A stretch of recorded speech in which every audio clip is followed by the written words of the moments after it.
Pemirsa, Polres Karawang berhasil melakukan penangkapan 6 dari 8 pelaku pembunuhan yang menewaskan seorang laki-laki yang terjadi pada tanggal 28 Oktober 2021. Yang lalu di wilayah Kelurahan Nagasari, Kecamatan Karawang Barat, Kabupaten Karawang, Jawa Barat. Dari hasil penangkapan, para pelaku, satu orang adalah istri korban yang merupakan otak dari peristiwa tewasnya laki-laki atau suaminya tersebut. Inilah rekaman CCTV para pelaku yang menggunakan kendaraan bermotor datang dan membuntuti korban yang hendak pulang usai makan malam di sebuah warung yang tak jauh dari rumah korban. Korban berinisial KA dibunuh di depan rumahnya oleh 7 orang pelaku. Korban dibunuh dengan cara ditusuk di bagian pinggang, kepala, dan punggung hingga korban tewas di lokasi kejadian dengan banyak luka tusukan. Istri korban yang ada di dalam rumah menangis histeris dan meminta bantuan kepada warga setempat. Sementara itu, petugas kepolisian yang mendapatkan laporan warga langsung mendatangi lokasi kejadian dan melakukan olah TKP. Polisi memeriksa sejumlah saksi yang ada di lokasi kejadian, diantaranya istri korban. Sementara itu, korban langsung dibawa ke Rumah Sakit Umum Daerah Kabupaten Karawang untuk kepentingan penyidikan lebih lanjut. Sehari setelah peristiwa pembunuhan, Polres Karawang langsung membuat tim untuk menangani kasus pembunuhan tersebut. Dan pada tanggal 3 November, tim reserse Polres Karawang berhasil mengamankan salah satu pelaku pembunuhan berinisial AN alias Otong di rumah kontrakannya. AN alias Otong yang sehari-hari sebagai ojek online atau ojol.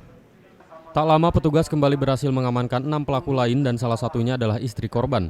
Usai pemeriksaan para tersangka dan istri korban, petugas menetapkan istri korban berinisial NW sebagai tersangka juga sekaligus otak dari kasus pembunuhan tersebut.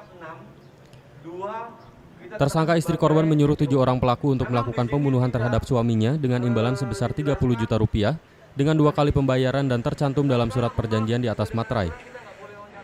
Menghilangkan jiwa atau nyawa orang lain atau pembunuhan yang terjadi pada tanggal 28 Oktober 2021 di Jalan Guro ya, di Nagasari, Karawang Barat, dekat daripada rumah korban, di mana korbannya ya atas nama inisial KA.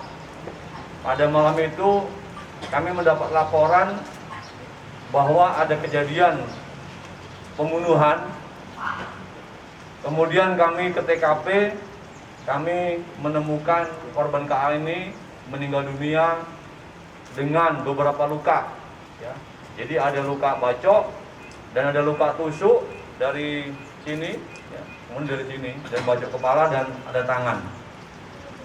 Dari hasil pemeriksaan petugas, tersangka NW mengaku sakit hati kepada korban yang sering meminta uang dan diduga korban memiliki wanita idaman lain. Dari 8 pelaku, 6 diantaranya berhasil diamankan dan 2 orang pelaku lain masih dalam pengejaran dan DPO. Selain pelaku, petugas berhasil mengamankan barang bukti sejumlah senjata tajam, 7 buah handphone milik korban dan tersangka, surat perjanjian pembayaran uang istri korban dengan tersangka senilai 30 juta rupiah, serta 3 buah motor berbagai jenis yang digunakan oleh pelaku. Untuk mempertanggungjawabkan perbuatannya, pelaku dijerat dengan pasal 340 dan 338 Junto 55 dan 56 dengan ancaman hukuman penjara 20 tahun. Dadi Suryadi, Cipta TV.